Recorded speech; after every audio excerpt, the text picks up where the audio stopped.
20 million pounds के under reference की समाअत जो है वो 21 अगस्त तक मुलतवी कर दी गई है और आज भी वकला सफाई की जानिब से शदीद तहफ़्फ़ुज़ात का इज़हार किया गया है क्योंकि आज उन्हें ताख़ीर से कमरा अदालत में दाखिले की जो है वो इजाज़त मिली है और आज भी पानी PTI ने साफ़ियों से गैर रस्मी गुफ्तगू की है और उन्होंने भी अपने तहफ़्फ़ुज़ात का इज़हार किया है। इस वक्त उनकी जो बहन है अलीमा खान साहिबा वो हमारे साथ मौजूद है, उनसे हम बात करेंगे।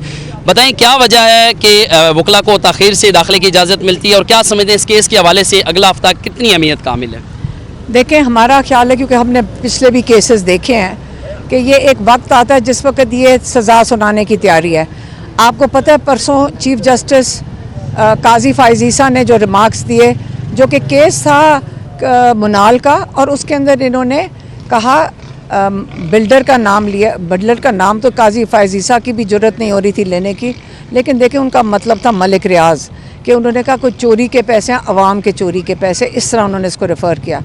लेकिन वो इमरान खान ने तो नहीं, इमरान खान का फ़ाइन, मलिक रियाज ने चोरी नहीं थे, मलिक रियाज के ऊपर फ़ाइन हुआ था सुप्रीम कोर्ट की तरफ से और ये उनको पता नहीं कोई 400 कितने बिलियन रुपया फ़ाइन हुआ था कराची की ज़मीन के लिए और उसके ऊपर सुप्रीम कोर्ट ने उनको फ़ाइन लगाया कि तुमने बहुत कम कीमत पे सरकारी या जो भी ज़मीन ली है, अब इसके ऊपर तुम फ़ाइन भरो।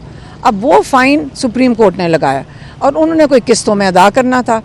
उसी दौरान में लंदन में अंग्रेज़ों ने इनके ऊपर, ब्रिटिश गवर्नमेंट ने इनके ऊपर, उनके ऊपर भी अलर्ट हो गया कि तुमने मनी लॉन्ड्रिंग किया, क्योंकि उन्होंने हसन नवाज़ की अपार्टमेंट बहुत ज़्यादा कीमत में ख़रीद ली, उनको फैसिलिटेट किया।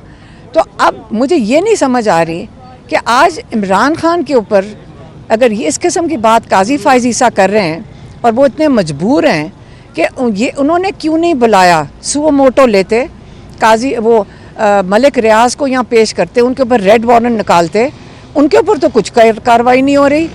नाम ही कहते हैं कि चैनल कोई नहीं नाम लेगा। आप पता नहीं आपका चैनल नाम लेता है कि नहीं, वो काजी साहब खुद नहीं नाम ले रहे थे। मैं तो रिक्वेस्ट करूँगी कि मलिक रियाज साहब आप प्लीज़ खुद आ जाएं और आके काजी फ़ाइज़ ईसा के सामने पेश होए और आप आके केस अपनी सिचुएशन खुद समझा दें। जो हमारा भाई पिछले कई महीनों से अलकादिर के पीछे 2 साल से जो फेस कर रहे हैं, यहाँ पे जेल के अंदर बैठा कर उनको उनके साथ ये किया जा रहा है और उनको सज़ा सुनाने के लिए ये जज की तैयारी है, क्योंकि काजी फ़ाइज़ ईसा ने परसों सज़ा तो सुना दी है, ये वाला जज तो बेचारा सिर्फ वो इम्प्लीमेंट करने लगे जो काजी साहब ने कहा। अच्छा, मुझे ये बताइएगा, हुकूमत ये कह रही है कि फैज़ हमीद की गिरफ्तारी से इमरान खान काफ़ी ज़्यादा खौफज़दा हैं और आपको लग रहा है कि उनकी गिरफ्तारी से या जो नेटवर्क अडेला जेल के अंदर से पकड़ा गया सहूलतकारी के इल्ज़ाम में उनका बानी PTI से कितना ताल्लुक़ है? देखिए मेरी बात सुने, अब ये तो फ़िक्र ना करें इमरान खान उससे, बिल्कुल इमरान खान तो बहुत हंसे, काफ़ी मुस्कराए थे, क्या हंसे थे कि ये कर क्या रहे हैं। हम भी यही सोच रहे हैं कि वो जो डिप्यूटी अपने जेल के लोगों को आप कह रहे हैं कि हमने अरेस्ट कर लिया और उन्होंने कहा जी वो फ़ोन पकड़ाते थे। कल किसी ने, जर्नलिस्ट ने पूछा जी इस चार्ज पे है कि उन्होंने फ़ोन पकड़ा है। मैंने कहा हम इमरान खान के टेलीफोन हैं, हमें अगर इतना आसानी होती तो हमें आके यहाँ खड़े हो के आपको पैगाम देने की इतनी मेहनत हम क्यों करते। कोई फ़ोन नहीं उनके पास था, वहाँ पे कैमरे लगे हुए हैं और ऐसे ही ये इमरान खान इन चीज़ों से नहीं घबराते। फ़ैज़ ईसा के ऊपर ये जो फैज़, मैं फिर नाम भूल जाती हूँ, फैज़ हमीद सरकारी ओहदे पे थे और इमरान खान बिल्कुल उनके साथ राब्ते में थे, क्योंकि वो ISI के हेड भी थे और कोर कमांडर भी रह चुके हैं। लेकिन जिनके साथ राब्ते में थे वो तो नून लीग सारों को समझा चुकी है, कई दफ़ा उनके सारे लोगों ने आके बताया है कि फैज़ हमीद तो हमारे साथ राब्ते में था, वो हमें सहूलतकारी करने की कोशिश कर रहा था।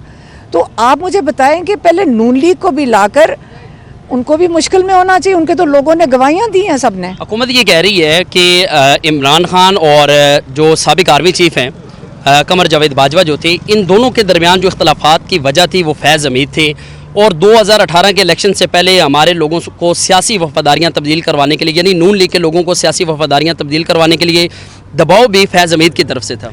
देखें कितने साल थे ये हमारे ISI हेड चीफ, कितनी देर थे? मैं 3-4 साल, 2 साल कम, चलो ISI में थे। आप दुनिया को क्या बता रहे हैं कि हमारे ISI के साथ उसके बाद हम ये करते हैं।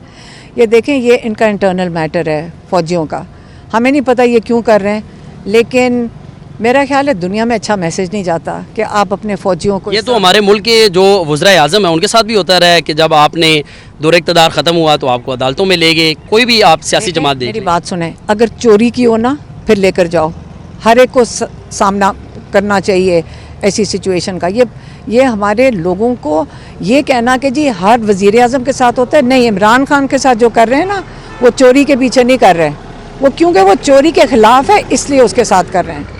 ये चोरी के पीछे इमरान खान जेल में बैठा हुआ है। आप जाके केसेस तो देख लें हैं क्या, आप भी अंदर आते देख लें मज़ाहिया केस हैं कि नहीं है, और घसीट रहे हैं, केस हो गए हैं ख़त्म, अब इनके पास कोई केस नहीं रहा है, अब अपने लोगों के पीछे पड़ गए, तो हम उसका क्या करें। हम तो सिर्फ काजी फ़ैज़ ईसा के पास गए हैं, हमने कल एप्लीकेशन भी डाली है कि काजी फ़ैज़, उन्होंने हमें अंदर ही नहीं जाने दिया। हमने कहा कि हमारा जस्टिस, हमारे पास एक्सेस होनी चाहिए जस्टिस के लिए। हम उनके पास गए, आपने एक रिमार्क दी है, हम भी आपके साथ बात करना चाहते हैं, उन्होंने बात ही नहीं की, हमें अंदर ही नहीं जाने दिया उन्होंने कोर्ट में। हालांकि मेरा तो ख्याल था वो कहते हैं कि हम जा सकते हैं एप्लीकेशन लेके, तो हम फिर भी कोशिश करेंगे। काजी फ़ैज़ ईसा साहब को कहेंगे आपने एक बिल्डर मलिक रियाज का नाम लिया सुप्रीम कोर्ट में, तो आप उसको क्यों नहीं बुला रहे।